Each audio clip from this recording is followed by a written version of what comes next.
Hello, my podcast people, and thank you for joining me for yet another episode of my favorite podcast. If you are listening, tuning in, watching on the day that it drops, it is Monday, June 23rd. Welcome to the end of June. But it's still Pride Month. Happy Pride. Side note, this is episode 670, which to me is pretty fucking awesome. We're not going to hit 700 this year, believe it or not. 697 will be the last episode of 2025. Which will release on December 29th. But it's still really cool to me, if nothing else. And I am consistent. But today we're talking about how to make people care. This episode is inspired by a protest that I went to last weekend. So let's use that as a little segue, springboard, to jump into the life and business updates or business and life updates. And then we'll get into the full episode. So the business updates, Pride swag. It's done. Well, the logo is done, the mock-ups are done, and that means that hopefully, God willing, the link to purchase will be in the show notes for this episode. I know I've been promising it. I was working on it. It took longer. I had to learn I shouldn't say I had to learn a whole new program. I don't even know an editing program. I don't do graphic design. And I decided to do it this time. And I had to learn, I used one with Affinity Designer, and it took me some time.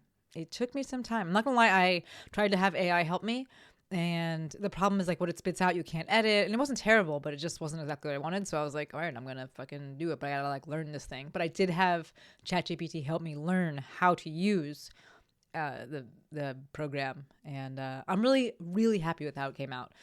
But the mock-ups have been sent out. I sent them to Lex. Lex sent them over to the swag people. So hopefully we hear back from them. And the link to buy is in the show notes, and you can get your gay on by the time this episode drops. Fingers crossed. Life updates. Keep the business updates short and life updates short because this is going to be, based on the outline I wrote, this is going to be a little bit of a longer episode. So we'll keep the little updates shorter. Life updates. Maybe you can hear it. Oops, hit the mic. I have a little bit of sickness still going on, but basically I'm all good. I got this like really weird pulsating back of the head. It almost felt like an occipital, like neuralgia kind of. It was very unpleasant. That was the last thing. And so I actually sound stuffy today because I did the neti pot, which always makes me sound like this, but it got rid, like 90% got rid of that stuff that's going on in the back of my head. So I am in good spirits and have high hopes for that. Lex and I leave for Gstaad in 2 weeks. When this episode drops, it'll actually be in 1 week. By the time I'm recording it, it's 2 weeks away. So that's pretty fucking cool. I'm still for all the volleyball. I get to see the international players live, which we never have done. Stoked to travel with Lex. We've never traveled that far. We haven't left the country. Have we? No, have not. And I haven't traveled this far in quite a bit. I used to travel a lot for work, and I haven't traveled since COVID. So I was just excited to be able to do all of that. Already missing Rupee and Moosey. But Justin is coming with Carly, and so everything's going to be really good. So the big life update, however, and the segue into today's main topic, which is how to make people care, is that I went to the No Kings protest last Saturday, and it was fucking awesome. Or this past Saturday, 2 Saturdays ago, by the time you listen to this. If you don't know what that was, the No Kings protests took place on Saturday, June 14th, and they were organized in response to the fact that Trump is a piece of shit, and was chosen, that day was chosen because that's the day that he was holding a $45 million military parade, birthday parade nonsense. His nonsense. It took place in more than 2,000 cities with more than 5 million participants. Now, this is like the media doing the media stuff. I'm seeing sources that say 5 million. The day of, people were talking about, and I was seeing sources as high as 10, 11, 12, 13 million. So suffice to say, a lot of fucking people went to this. A lot of people attended across the country. And this was my first ever protest. And it was amazing. I went to the one in a town very nearby called Torrance. And with my friend Pam. I actually first spoke about Pam in episode 657 back in March. We'll link that. Thank you, Courtney. Thank you, Joe. And this was her third protest. And with each one that she's gone to, she invites all of us. When I say all of us, it's the group that gathered at her house, the volleyball group. And she does so in a very non-pushy way. Hint, hint, that is an important part for the main point of today's episode. But she sent out a group me message last week with her same super informal ask, just acknowledging that the volleyball group where she asked, she's like, it's a super safe space. We're all in this together. There's zero pressure. I'm going to this thing if you want to join. And no one took her up on it. Her friends were, my nose is itching so much. Her friends were busy as well. But I felt different about it this time. And so on Tuesday, I texted her and I asked her what her plans were. And she said she was going to go, but she was going to go alone and she was going to be safe. And I was like, you know what? I'll go. I'll go with you. She didn't bug me about it. She didn't remind me about it. She was like, what? For real? Amazing. But she didn't ask any questions. She wasn't like, why? What's different? She was just like, that's awesome. And told me, on Saturday, I texted her. I was like, we're leaving, we'll meet at your house. She's like, yep, we'll meet at my house. I'll drive. And that was it. She said where we're going to go. She said what she'd bring, and that was it. She was never pushy. She never made a big deal about it. And mind you, Pam and I do talk very regularly. We text very regularly. She sends me political articles and memes and things like that. We go back and forth, and I send them back and forth, I should say, or we send them back and forth. But she's never pushy about anything. She's just curious and just Pam, and it's great. So we go to the protest. We drive up the main street, and this is her routine. She's like, I forgot to tell you, this is my favorite part. We drive up this main street, and the whole street is lined with people, and she's honking her horn, and everyone that's driving is just honking their horn, and people are waving the flags, and just it's amazing. Right. And immediately as we're driving, she's like, holy shit, this is way more people than the previous 2 times. She's like, this is way, way, way more people. She's pumped. I'm pumped. The cars around us are pumped. The people lining the street are pumped. Everyone is just, it's electric. It's positive. It was amazing. So we park, we walk over. She has an American flag. I have a little sign that she made from a previous protest that just says say no to kings. Nothing crazy. Right, it's my first protest. And we spent the next couple of hours just going between speeches and cheering with folks and on the side of the road and, cheering with the cars and largely just watching, right? And just being present and just taking it in. It was amazing. It was amazing. I didn't take any pictures because what I had read is realistically, there's not a photo opportunity. And your best bet is if you are going to go is only take pictures of yourself because you just don't know who's there. And people, you don't want to put people up on the internet. And I was like, I get it. It's not like a photo opportunity. But the experience is burned into my brain. I took a few pictures from the back of just of the flagpole and a sign.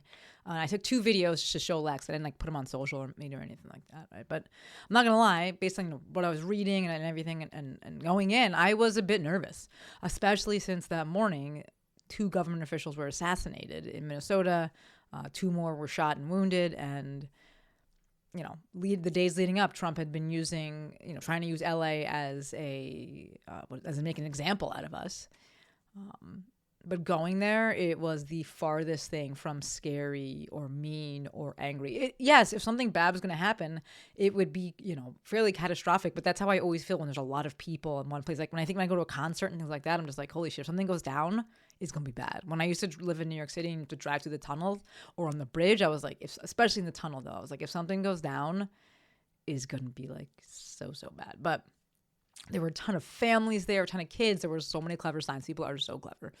People were clapping. They were cheering each other on. People were honking their horns in a good way. If you've ever been part of, played a sport, especially a high school sport, and you've been part of a caravan, you know exactly what I'm talking about. It's the best energy, just such good energy, and just driving down that main road when we first got there, before we even parked, right, and we're honking, and all of my fears and concerns and worries went away, and I was just this is amazing, and I'm so glad that I'm here, and I'm so glad that you invited me, Pam, and I'm so glad that you went first and twice and thrice, and now, I'm here with you. It really, largely felt like when I first went to Pride in New York City, and it's just the visibility, and you're we're not alone. I'm not alone.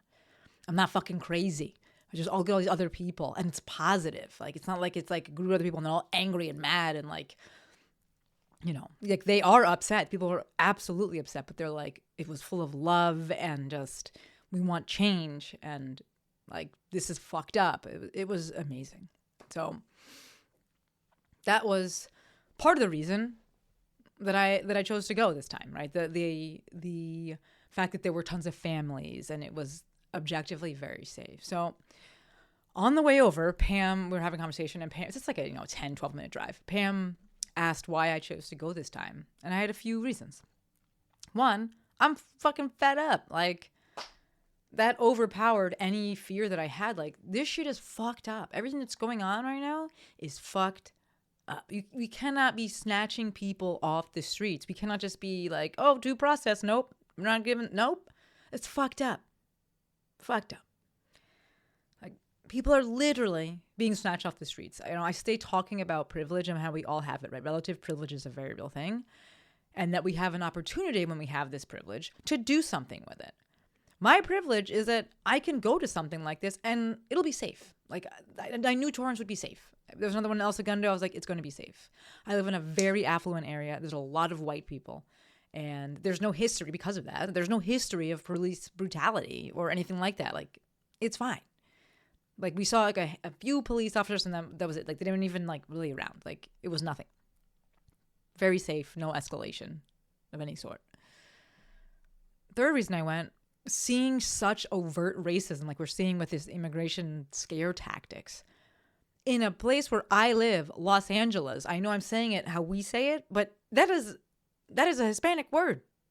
Los Angeles. I live in Los Angeles County. More specifically, Redondo. Redondo. Like, I gotta say something. I can't be like, yeah, like I'm cool with this, or like, oh, I'm not making excuses. Like, even though I live in a place that's clearly, those people have way more tie and way more right to this place. Like, what the fuck? Fourth reason I went, I saw Pam go first. I saw Alyssa, I call her volleyball partner. Lex is my volleyball partner now, but before it was Alyssa. Elisa. I just had like a brain fart there. I'm going to blame that pain that's in the back of my neck. That's still 10% there. All right. I saw Pam go first. I saw Elisa go with Pam. I saw J-Pop go before that. Like, J-Pop was born protesting. I think as a baby, she was just like out there with this time. Like, and it's something I said that I would never do. Or like, don't ever say never. But I saw these people go first, and I saw how much it mattered to them. And that affected me. And the fifth reason I went is I was ready.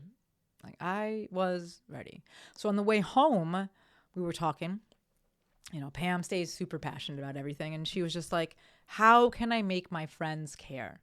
The ones who seem to be acting like nothing is even happening right now. And I was like, straight up, Pam. And this is the main point of this episode. You can't. You cannot. All right. It's that whole you can lead a horse to water, but you can't make him drink thing, right? I don't know if you folks have ever seen Wolf of Wall Street, but there's a scene in it where he's training one of the newbies, and he's like, sell me this pen.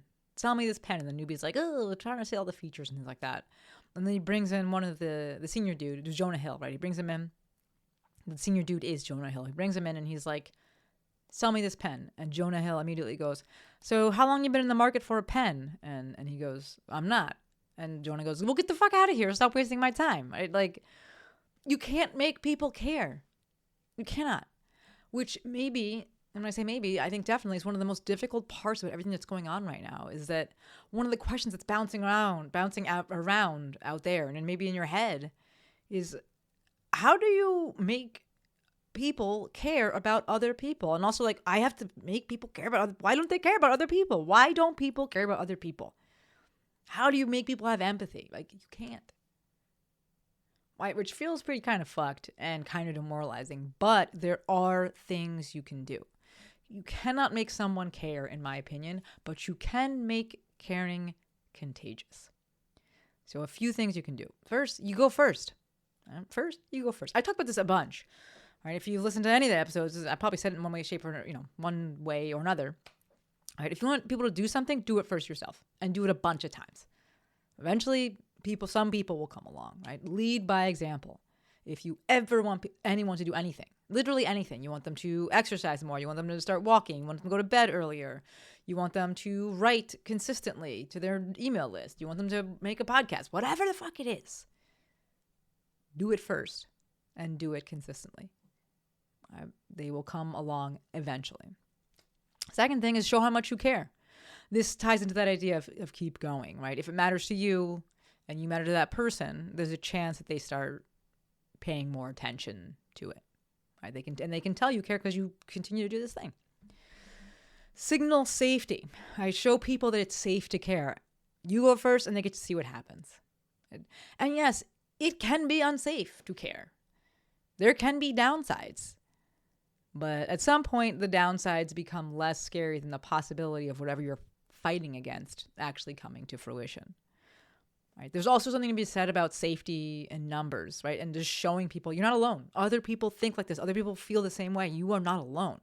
Right? The protest was huge for this. Pride is huge for this. Get your swag. Get your pride swag. Right? Next, normalize caring.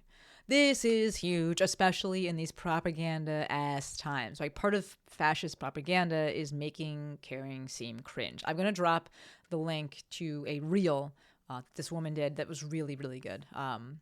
Courtney, thank you. Jojo, thank you. When you make caring seem cringe, people are like, oh, I don't want to seem weird. Like when you turn caring into a meme, people are like, oh, I don't want to do that. When that's exactly what we need to do, is we need to care, right?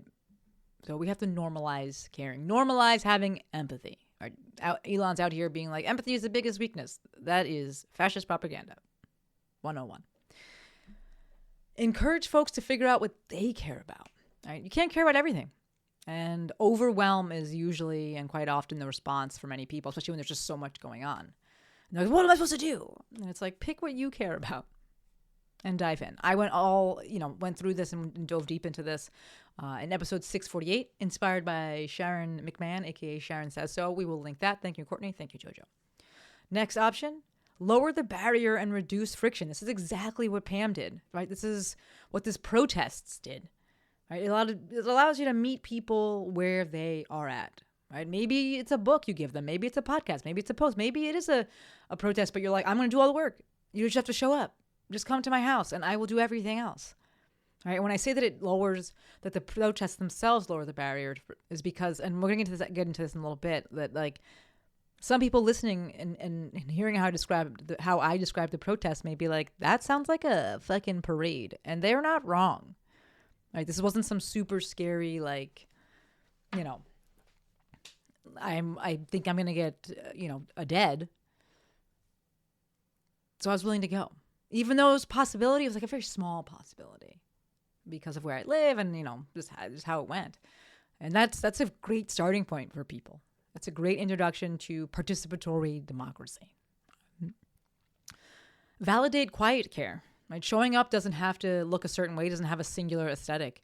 But real talk, it is time to start showing up in some kind of way. But what that looks like, it could be a multitude of things. Right? Celebrate when people do act. J-Pop gassed me the fuck up. I texted her afterwards and I was just like, thank you for being so patient for all these years and never like expecting and demanding more in a way that was off-putting. Right. And she truly, truly fucking celebrated me. Like she was like, oh my God, I'm so proud. How do you feel? Like we just talked and it was just great. It makes you feel seen. It makes you feel like it matters. It makes you feel like you want to do it again. And you want to make that person proud. Right. It's that whole like, extrinsic to intrinsic motivation. What do you want to call it? What is that? I can't think of the word, but you know what I'm talking about. It's the transition from extrinsic to intrinsic motivation. And lastly, you yourself keep showing up without expecting that other person to show up. Right? Consistency shows that you care. Right? They care about you. You care about this thing. There's room for carryover and crossover. Right? And remember, you're not doing this thing because you want them to care anyway. You're doing it because you care. So focus on that and allow that person to take the time that they need and allow just the time that it takes. You allow that time to pass. So the last thing I want to say about this is regarding that time piece. Something that I saw on social media, and it was by some folks. And when I say some folks, I mean people who have studied this. They studied protesting. They've studied both, peaceful, nonviolent protests. They've studied how to actually enact change. They've studied, fascist regimes and authoritarianism, namely Black women. And these women were actively critiquing the protests and saying that they were more like parades than protests. And they're not wrong. They're not wrong. Especially the one that I went to. I can't say all of them, but, the one I went to, not wrong. They were critiquing it and saying, like, there needs to be more action, or needs to be directed more towards action that has a direct impact on things. There was a thread by Feminista Jones about peaceful versus nonviolent protests. I will drop that link in the show notes. Thank you, Jojo. Thank you, Courtney. But I'll just read it as well. Peaceful equals standing on the corner of a government office. Nonviolent equals blocking the entrances to that building to prevent them from going to work. Peaceful equals honking in support as you drive by protesters on a corner. Nonviolent equals creating a blockade with cars to prevent ICE vehicles from leaving their depots/garages. It makes sense. Right? This is where we see it's more than the binary. There's nuance. It's both and. Right? Both parties are right in terms of you got to start somewhere. And also, we got to move in the direction of direct action. Direct action that directly impacts and changes things. Right? We got to get people like myself to see that they're not alone. Like, that is a start. We have to start there.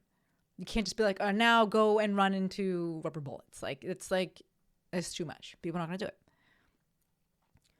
Right? We got to do any of the 9 things that I listed out before. Right? We cannot make someone care, but you can go first. And then we can make that caring contagious. So it is important for me to bring up that point. And if you saw any of the critiquing of the protests, they're right. But protests like this can be a phenomenal springboard to so much more, because people are like, holy shit, I'm not alone. Especially in places where you can feel like that. Like, I don't know about here. I live in a very affluent place. It's not Orange County, right? There's not like massive Trump signs everywhere, but I don't know. People have a lot of money, and oftentimes when people have a lot of money, they tend to vote red, right? For better or for worse. But to go to that neighboring town, it's literally 12 minutes away. I could ride my bike there. And to see this turnout, there was easily between 10 and 20,000 people there. It was massive. And suddenly you're like, okay, I'm not alone. There's some safety in that. Right? There's some comfort in there. It's a starting point. You're like, all right, what's the next thing? Right? It's the both and. This is not done. The work is not done. So if you're watching this and you're like, I went too, done. Spoiler, not done. Just getting started. Right? But this is, if you went and you perhaps know and you felt it, this is like a ton of momentum and a ton of tangible proof that we can do things and we can do the next thing. So Lex didn't come with us. She was invited, but she didn't come. And I did keep her updated the whole time on how it was going. I texted her when I got there. And she was, asking, she's like, how's it going? How are you doing? And I was like, totally safe. And I told you I took 2 videos and I sent her the videos. And she was rightfully, worried with me going in. She's like, I'm a little bit nervous about you going. Like, people were assassinated this morning. And I was like, I know. But I sent her the 2 videos and I was just texted her and I was just like, this is amazing. It's absolutely amazing. I'm so glad that I went. And after I sent her the second video, she wrote, happy for you. Maybe I'll go next time. All right. I am going to wrap it up there.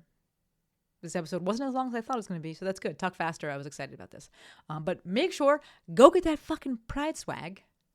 Pay a gay, right? Why pay all those other companies when you can pay me, a gay, directly? And go make caring contagious. As always, endlessly appreciative for every single one of you.